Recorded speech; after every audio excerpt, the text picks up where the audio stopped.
Hi ಗೆಳೆಯರೇ, ಎಲ್ಲರಿಗೂ ನಮಸ್ಕಾರ. ಹಾಗೆ ನಿಮ್ಮ ಈ ಕನ್ನಡ ಕಥೆಗಳು ಚಾನೆಲ್ಗೆ ಸ್ವಾಗತ. ನಾನು ಇವತ್ತು ನಿಮಗೆ ಒಂದು ಸುಂದರವಾದಂತಹ ಪ್ರೇಮ ಕಥೆಯನ್ನು ಹೇಳುತ್ತೇನೆ. ಮಲೆನಾಡಿನ ಅಂಚಿನಲ್ಲಿದ್ದ ಒಂದು ಸುಂದರ ಹಳ್ಳಿ ಮಲ್ಲಿಗೆ ಹಳ್ಳಿ. ಹಸಿರು ಹೊಲಗಳು, ತೆಂಗಿನ ತೋಟಗಳು, ಬೆಳಗಿನ ಹಕ್ಕಿಗಳ ಕಲರವ ಮತ್ತು ಸಂಜೆ ಹೊತ್ತಿನ ಮಣ್ಣಿನ ಪರಿಮಳ ಆ ಹಳ್ಳಿಯ ವಿಶೇಷತೆ. ಅಲ್ಲಿ ವಾಸಿಸುತ್ತಿದ್ದನು ಕಾರ್ತಿಕ್. ಅವನು ರೈತನ ಮಗ. ಉದ್ದವಾದ ಮೈಕಟ್ಟು, ನಗುಮುಖ, ಸಹಾಯ ಮಾಡುವ ಗುಣ ಇವೆಲ್ಲವೂ ಅವನನ್ನು ಹಳ್ಳಿಯ ಎಲ್ಲರಿಗೂ ಪ್ರಿಯನಾಗಿಸಿದ್ದವು. ಕಾರ್ತಿಕ್ಗೆ ಬಾಲ್ಯದಿಂದಲೇ ಒಬ್ಬ ಆಪ್ತ ಸ್ನೇಹಿತನಿದ್ದನು, ರಾಘವ. ಇಬ್ಬರೂ ಒಂದೇ ಶಾಲೆಯಲ್ಲಿ ಓದಿದ್ದರು. ಹೊಲಗಳಲ್ಲಿ ಕೆಲಸ ಮಾಡುತ್ತಾ, ಕೆರೆಯ ಬಳಿ ಕುಳಿತು ಕನಸು ಕಟ್ಟುತ್ತಾ ಬೆಳೆದಿದ್ದರು. ಆದರೆ ಕಾರ್ತಿಕ್ ಮನಸ್ಸಿನಲ್ಲಿ ಒಂದು ರಹಸ್ಯವಿತ್ತು.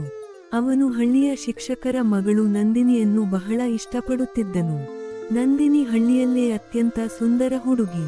ಅವಳ ಕಣ್ಣುಗಳಲ್ಲಿ ಸಾವಿರ ಕನಸುಗಳು ನೆಲೆಸಿದ್ದವು. ಉದ್ದ ಕೂದಲು, ಮುದ್ದಾದ ನಗು, ಮೃದು ಮಾತು ಇವೆಲ್ಲವೂ ಅವಳ ಸೌಂದರ್ಯವನ್ನು ಮತ್ತಷ್ಟು ಹೆಚ್ಚಿಸುತ್ತಿದ್ದವು. ಒಂದು ಸಂಜೆ ಹೊಲದ ದಾರಿಯಲ್ಲಿ ನಡೆಯುತ್ತಿದ್ದಾಗ ನಂದಿನಿ ಎದುರಿಗೆ ಬಂದಳು. ಕಾರ್ತಿಕ್, ಹೇಗಿದ್ದೀಯಾ ಎಂದು ಕೇಳಿದಳು. ಅವಳ ಧ್ವನಿ ಕೇಳುತ್ತಿದ್ದಂತೆ ಕಾರ್ತಿಕ್ ಹೃದಯ ವೇಗವಾಗಿ ಬಡಿದುಕೊಳ್ಳತೊಡಗಿತು. ಚೆನ್ನಾಗಿದ್ದೇನೆ, ನೀನು ಎಂದು ಸಂಕೋಚದಿಂದ ಉತ್ತರಿಸಿದ. ನಾನು ಚೆನ್ನಾಗಿದ್ದೇನೆ. ಅವಳು ನಗುತ್ತಾ ಮುಂದೆ ನಡೆದಳು. ಕಾರ್ತಿಕ್ ಮಾತ್ರ ಅಲ್ಲೇ ನಿಂತು ಅವಳನ್ನು ನೋಡುತ್ತಾ ಇದ್ದ. ಅವನ ಮನಸ್ಸಿನಲ್ಲಿ ಮೊದಲ ಬಾರಿಗೆ ಪ್ರೀತಿಯ ಹೂವು ಅರಳಿತ್ತು. ದಿನಗಳು ಕಳೆಯುತ್ತಾ ಹೋದವು. ಕಾರ್ತಿಕ್ಗೆ ನಂದಿನಿಯನ್ನು ನೋಡದೆ ಒಂದು ದಿನವೂ ಕಳೆಯುತ್ತಿರಲಿಲ್ಲ. ಬೆಳಿಗ್ಗೆ ದೇವಸ್ಥಾನಕ್ಕೆ ಹೋಗುವಾಗ ಅವಳನ್ನು ನೋಡುವುದು, ಸಂಜೆ ಕೆರೆಯ ದಾರಿಯಲ್ಲಿ ಅವಳೊಂದಿಗೆ ಮಾತನಾಡುವುದು ಅವನ ದಿನಚರಿಯ ಭಾಗವಾಗಿತ್ತು. ಒಂದು ದಿನ ಮಳೆಯಾಗುತ್ತಿತ್ತು. ನಂದಿನಿ ಶಾಲೆಯಿಂದ ಮನೆಗೆ ಬರುತ್ತಿದ್ದಳು. ಮಳೆಯ ನೀರು ಅವಳನ್ನು ಸಂಪೂರ್ಣ ನೆನೆಸಿತ್ತು. ಕಾರ್ತಿಕ್ ತನ್ನ ಛತ್ರಿಯನ್ನು ಹಿಡಿದು ಅವಳ ಬಳಿ ಹೋದ. ಬಾ, ಛತ್ರಿ ಹಿಡಿದುಕೋ. ಆದರೆ ನೀನು. ನಾನು ಮಳೆಯಲ್ಲಿ ನೆನೆದರೂ ಪರವಾಗಿಲ್ಲ. ಅವಳು ಸಣ್ಣ ನಗುವಿನಿಂದ ಅವನ ಜೊತೆಗೆ ನಡೆದು ಬಂದಳು. ಆ ದಾರಿಯಲ್ಲಿ ಇಬ್ಬರೂ ಮೊದಲ ಬಾರಿಗೆ ತಮ್ಮ ಕನಸುಗಳ ಬಗ್ಗೆ ಮಾತನಾಡಿದರು. ನನಗೆ ಶಿಕ್ಷಕಿಯಾಗಬೇಕು ಎಂದಳು ನಂದಿನಿ. ನನಗೆ ರೈತನಾಗಿಯೇ ಹಳ್ಳಿಗೆ ಏನಾದರೂ ಒಳ್ಳೆಯದು ಮಾಡಬೇಕು ಎಂದ ಕಾರ್ತಿಕ್. ಆ ಕ್ಷಣದಿಂದ ಅವರ ಸ್ನೇಹ ಇನ್ನಷ್ಟು ಗಾಢವಾಯಿತು. ಹಳ್ಳಿಯಲ್ಲಿ ಜಾತ್ರೆ ನಡೆಯುತ್ತಿತ್ತು. ಬಣ್ಣ ಬಣ್ಣದ ದೀಪಗಳು, ಸಂಗೀತ, ಜನರ ಸಂಭ್ರಮ, ಎಲ್ಲೆಡೆ ಹಬ್ಬದ ವಾತಾವರಣ. ನಂದಿನಿ ಗುಲಾಬಿ ಬಣ್ಣದ ಲೆಂಗ ಧರಿಸಿದ್ದಳು. ಅವಳನ್ನು ಕಂಡ ಕಾರ್ತಿಕ್ಗೆ ಕಣ್ಣು ತಿರುಗಿಸಿಕೊಳ್ಳಲಾಗಲಿಲ್ಲ. ಜಾತ್ರೆಯ ಕೊನೆಯಲ್ಲಿ ಇಬ್ಬರೂ ದೇವಸ್ಥಾನದ ಹಿಂಭಾಗದ ಕೆರೆಯ ಬಳಿ ಕುಳಿತಿದ್ದರು. ಚಂದ್ರನ ಬೆಳಕು ನೀರಿನ ಮೇಲೆ ಬೀಳುತ್ತಿತ್ತು. ಕಾರ್ತಿಕ್ ಧೈರ್ಯ ಮಾಡಿಕೊಂಡು ಹೇಳಿದ, ನಂದಿನಿ, ನನಗೆ ಒಂದು ವಿಷಯ ಹೇಳಬೇಕಿದೆ. ಏನು? ನಾನು ನಿನ್ನನ್ನು ತುಂಬಾ ಇಷ್ಟಪಡುತ್ತೇನೆ. ನಂದಿನಿ ಮೌನವಾಗಿದ್ದಳು. ಕೆಲವು ಕ್ಷಣಗಳ ನಂತರ ಅವಳು ನಿಧಾನವಾಗಿ ನಗುತ್ತಾ ಹೇಳಿದಳು, ನನಗೂ ನೀನು ಇಷ್ಟ. ಆ ಮಾತು ಕೇಳಿದ ಕಾರ್ತಿಕ್ ಜೀವನದಲ್ಲಿ ಮೊದಲ ಬಾರಿಗೆ ನಿಜವಾದ ಸಂತೋಷ ಅನುಭವಿಸಿದ. ಅದರ ನಂತರ ಅವರ ಪ್ರೀತಿ ಮತ್ತಷ್ಟು ಗಾಢವಾಯಿತು. ಬೆಳಗಿನ ಸೂರ್ಯೋದಯವನ್ನು ಒಟ್ಟಿಗೆ ನೋಡುವುದು, ಕೆರೆಯ ದಡದಲ್ಲಿ ಕುಳಿತು ಮಾತಾಡುವುದು, ಹೊಲಗಳ ಮಧ್ಯೆ ನಡೆಯುವುದು ಇವೆಲ್ಲವೂ ಅವರ ಪ್ರೇಮದ ಸುಂದರ ಕ್ಷಣಗಳಾಗಿದ್ದವು.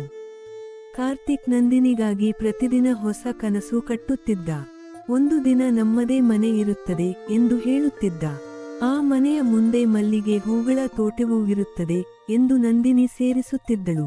ಇಬ್ಬರೂ ತಮ್ಮ ಭವಿಷ್ಯದ ಬಗ್ಗೆ ಗಂಟೆಗಟ್ಟಲೆ ಮಾತನಾಡುತ್ತಿದ್ದರು. ಒಂದು ದಿನ ನಂದಿನಿಗೆ ನಗರದಲ್ಲಿ ಶಿಕ್ಷಕ ತರಬೇತಿ ಪಡೆಯುವ ಅವಕಾಶ ಸಿಕ್ಕಿತು. ಅದು ಅವಳ ಕನಸು. ಆದರೆ ಕಾರ್ತಿಕ್ನಿಂದ ದೂರ ಹೋಗಬೇಕಾಗಿತ್ತು. ಹೊರಡುವ ದಿನ ಇಬ್ಬರೂ ಕೆರೆಯ ಬಳಿ ಭೇಟಿಯಾದರು. ನಾನು ಹಿಂತಿರುಗಿ ಬರುತ್ತೇನೆ ಎಂದಳು ನಂದಿನಿ. ನಾನು ಕಾಯುತ್ತೇನೆ ಎಂದ ಕಾರ್ತಿಕ್. ನಂದಿನಿಯ ಕಣ್ಣಲ್ಲಿ ನೀರು ತುಂಬಿತ್ತು. ಕಾರ್ತಿಕ್ ಅವಳ ಕೈ ಹಿಡಿದು ಹೇಳಿದ, ನಿನ್ನ ಕನಸು ನನಗೂ ಮುಖ್ಯ. ಆ ಮಾತು ಕೇಳಿ ನಂದಿನಿ ಭಾವನಾತ್ಮಕಳಾದಳು. ನಗರದಲ್ಲಿ ನಂದಿನಿ ತನ್ನ ಓದಿನಲ್ಲಿ ತೊಡಗಿಕೊಂಡಳು. ಕಾರ್ತಿಕ್ ಹಳ್ಳಿಯಲ್ಲಿ ಕೃಷಿಯಲ್ಲಿ ಹೊಸ ಪ್ರಯೋಗಗಳನ್ನು ಆರಂಭಿಸಿದ. ಇಬ್ಬರೂ ಪತ್ರಗಳ ಮೂಲಕ ಸಂಪರ್ಕದಲ್ಲಿದ್ದರು. ಪ್ರತಿ ಪತ್ರದಲ್ಲೂ ಪ್ರೀತಿ ತುಂಬಿರುತ್ತಿತ್ತು. ನಿನ್ನನ್ನು ತುಂಬಾ ಮಿಸ್ ಮಾಡುತ್ತಿದ್ದೇನೆ ಎಂದು ನಂದಿನಿ ಬರೆಯುತ್ತಿದ್ದಳು. ನೀನು ಮರಳಿ ಬರುವ ದಿನಕ್ಕಾಗಿ ಕಾಯುತ್ತಿದ್ದೇನೆ ಎಂದು ಕಾರ್ತಿಕ್ ಉತ್ತರಿಸುತ್ತಿದ್ದ. ಹೀಗೆ 3 ವರ್ಷಗಳು ಕಳೆಯಿತು. 3 ವರ್ಷಗಳ ನಂತರ ನಂದಿನಿ ಹಳ್ಳಿಗೆ ಮರಳಿದಳು. ಕಾರ್ತಿಕ್ ಅವಳನ್ನು ನೋಡಿದ ಕ್ಷಣ ಅವನ ಕಣ್ಣಲ್ಲಿ ಸಂತೋಷದ ಕಣ್ಣೀರು ತುಂಬಿತು. ನಂದಿನಿಯು ಓಡಿ ಬಂದು ಅವನ ಎದುರು ನಿಂತಳು. ನಾನು ಬಂದೆ ಎಂದಳು. ನಾನು ಕಾಯುತ್ತಿದ್ದೆ ಎಂದ ಕಾರ್ತಿಕ್. ಅವರ ಪ್ರೀತಿ ಕಾಲದ ಪರೀಕ್ಷೆಯನ್ನು ಗೆದ್ದಿತ್ತು.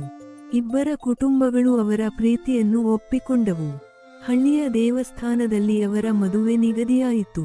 ಮದುವೆಯ ದಿನ ಇಡೀ ಹಳ್ಳಿ ಸಂಭ್ರಮದಿಂದ ತುಂಬಿತ್ತು. ಹೂವಿನ ಅಲಂಕಾರ, ನಾದಸ್ವರದ ಧ್ವನಿ, ಬಂಧುಗಳ ಆಶೀರ್ವಾದ ಎಲ್ಲವೂ ಕನಸಿನಂತಿತ್ತು. ಕಾರ್ತಿಕ್ ನಂದಿನಿಯ ಕುತ್ತಿಗೆಗೆ ತಾಳಿ ಕಟ್ಟಿದ ಕ್ಷಣದಲ್ಲಿ ಇಬ್ಬರ ಕಣ್ಣಲ್ಲೂ ಸಂತೋಷದ ಕಣ್ಣೀರು ಮಿನುಗಿತು. ಮದುವೆಯ ನಂತರ ಕಾರ್ತಿಕ್ ಮತ್ತು ನಂದಿನಿ ತಮ್ಮ ಹಳ್ಳಿಯಲ್ಲೇ ನೆಲೆಸಿದರು. ಅವರು ಕನಸು ಕಂಡಿದ್ದ ಮನೆ ನಿರ್ಮಿಸಿದರು.